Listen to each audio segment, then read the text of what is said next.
comme la Bible dit, c'est Job qui le dit, Job 3, 11, Dieu parle tantôt d'une manière, tantôt d'une autre. Tu dois être aussi capable. Tu dois avoir la capacité de déchiffrer les attitudes de Dieu pendant ton sommeil. Écris bien ça. Tu dois être capable de déchiffrer les attitudes de Dieu. Dieu a des attitudes. Pendant ton sommeil. Parce que quand toi tu dors, Dieu parle. Mais pas seulement par les rêves. Il peut faire réagir ton esprit. Il peut faire réagir ton âme. Parce que Dieu veut te communiquer quelque chose. Dieu parle. Parlons un peu des attitudes de Dieu pendant notre sommeil. À cause du temps, on va parler de 2 seulement. Les attitudes de Dieu pendant notre sommeil.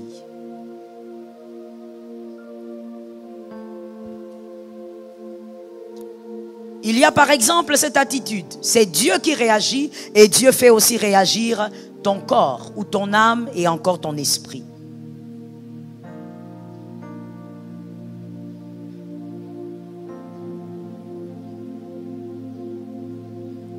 S'il t'arrive par exemple de te réveiller très souvent la nuit, mais sans une raison apparente, sans une bonne raison.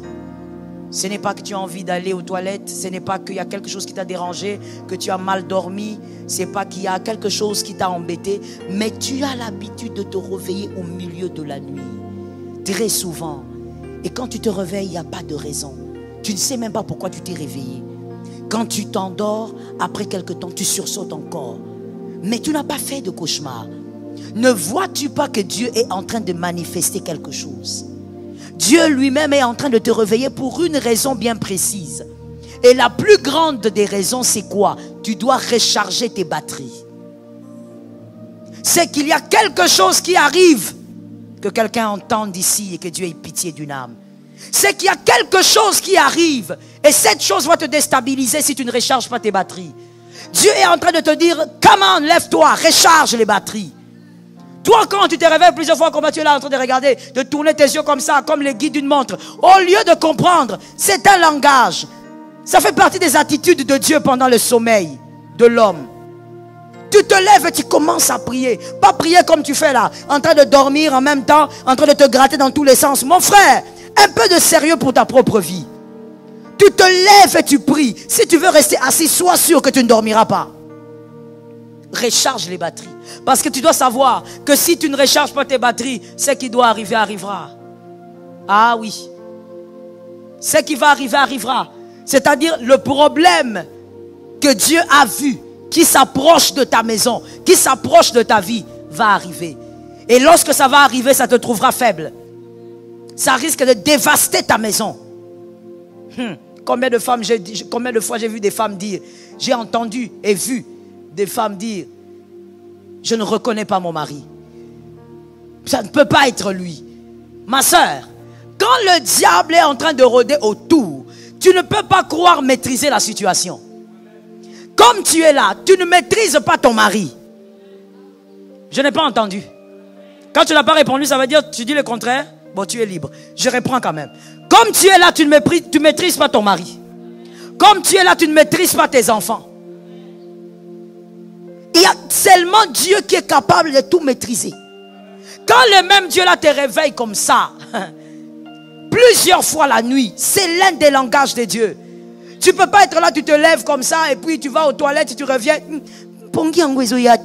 Que Dieu ait pitié de toi. Il ne s'agit pas de chercher le sommeil. On t'a réveillé pour recharger les batteries. Ce que tu as comme charge, c'est peu. Est-ce que quelqu'un m'entend? Si tu sais que tu vas sortir et que là où tu vas aller, il n'y aura pas possibilité de charger ton téléphone, tu vas t'organiser pour le charger convenablement. Afin que tu ne sois pas lobat quelque part. Ton esprit a besoin aussi d'être rechargé. C'est l'esprit qui affronte les esprits. L'âme n'affronte pas les esprits. La chair n'affronte pas les esprits. L'esprit affronte l'esprit. Maintenant, quand l'esprit là va venir, un esprit, prenons seulement un esprit humain, un esprit humain, un sorcier là qui s'amuse à venir vous ruiner. Vous les hommes et les femmes de la famille, quand il vient la nuit, il te trouve là en train de ronfler. Et non seulement toi tu ronfles, parce qu'il faut tenir compte du fait que quand tu dors, c'est ton corps qui dort, ton âme est en repos, mais l'esprit ne dort pas. Donc ton esprit, il est là, il voit, mais il est incapable. L'esprit humain vient, il le traumatise. Ton esprit est là, comme quelqu'un qu'on a ligoté, il ne peut rien faire. Pourquoi? Parce que toi, tu n'es pas vigilante. Tu n'as pas compris que quand Dieu t'a réveillé plusieurs fois, c'était pour te dire, il y a un combat, il y a un combat. Recharge. Commence à prier. Commence à louer le Seigneur. Commence à adorer. Mais recharge les batteries. Est-ce que quelqu'un m'entend? La Bible a raison quand elle dit, il n'y a aucune tentation qui ne soit plus forte que vous. Aucune. Aussi, il n'y a aucun combat qui n'est plus grand que toi. Si tu n'arrives pas à vaincre, c'est parce que tu as été distraite quand il fallait recharger. Tu as été distraite quand il fallait emmagasiner de l'énergie spirituelle. L'une des attitudes de Dieu pendant que nous dormons, il vient vous réveiller sans arrêt. Il y a même des gens, Dieu les tourmente à un niveau, mais lui aussi il est à un niveau d'ignorance incroyable. Il va se réveiller, des fois même il s'étonne. C'est tout, non. Aujourd'hui, je suis allé aux toilettes plusieurs fois. C'est anormal. Mais il ne comprend toujours pas. Il cherche toujours le sommeil. Mon frère, quand Jésus fait fuir le sommeil, toi tu cherches. Jésus fait fuir le sommeil parce que tu dois recharger les batteries. Toi tu cherches. Peut-être qu'en ce moment-là, Jésus est en train de voir combien le cœur de tes enfants sont en train de se détruire. Il est en train de voir, il dit, cette femme doit prier, sinon elle va perdre ses enfants. Peut-être pendant ce temps-là, Jésus est en train de voir comment on complote contre toi quelque part. Il veut que tu recharges avant qu'on t'affronte. Toi, tu dors. Que Jésus t'en délivre.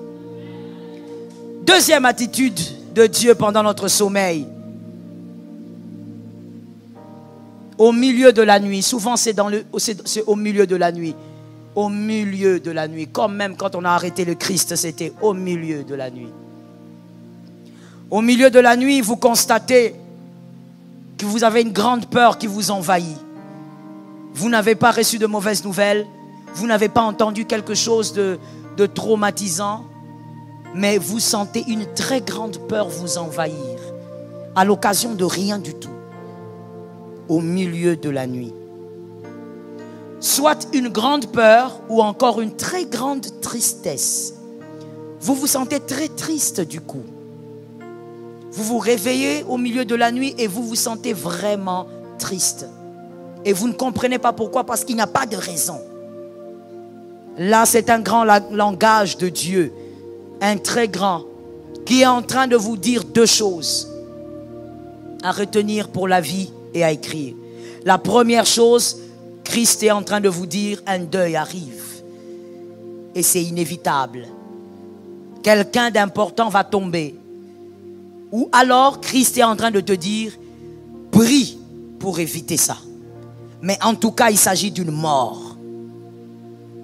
Une mort. Peut-être que pendant que Dieu t'a réveillé, dans le monde de ténèbres, on est déjà en train de ligoter une personne de ta famille, un membre de ta famille. On est déjà en train de condamner, on est déjà en train de dire, cette date ici, telle va mourir. Et on est en train de sceller avec des rituels. Dieu te réveille en même temps. Et quand tu te lèves, tu te sens très triste. Tu te poses même la question, pourquoi je me sens comme ça? Pourquoi j'ai mal comme ça? Parce qu'il y a quelque chose qui se passe ailleurs. Il y a une mort qui a été programmée. Que quelqu'un dise, cette mort programmée ne m'atteindra pas. Ce n'est pas seulement sur toi. Quand tu as dit ça là, c'est sur toute ta famille. Même les cousins que tu ne connais pas. Cette mort ne doit pas t'atteindre. Combien de fois, je sais que vous êtes là, même en distanciel, je sais qu'il y en a. Combien de fois vous avez senti, quand quelqu'un est mort, vous vous êtes dit, ah, je sentais ça. Plusieurs fois. Quelqu'un meurt, tu dis, ah, j'avais vu ça. Cette scène, je l'avais vue. Oui, c'est vrai. Ton esprit est au courant, mais ton âme n'est pas au courant. L'âme, c'est ce qui nous permet de dire, c'était en 1985. Ce sont les souvenirs. C'est au fait la conscience. C'est ça l'âme. Mais l'esprit très souvent est au courant des choses que l'âme ne connaît pas. Ce qui fait que tu peux dire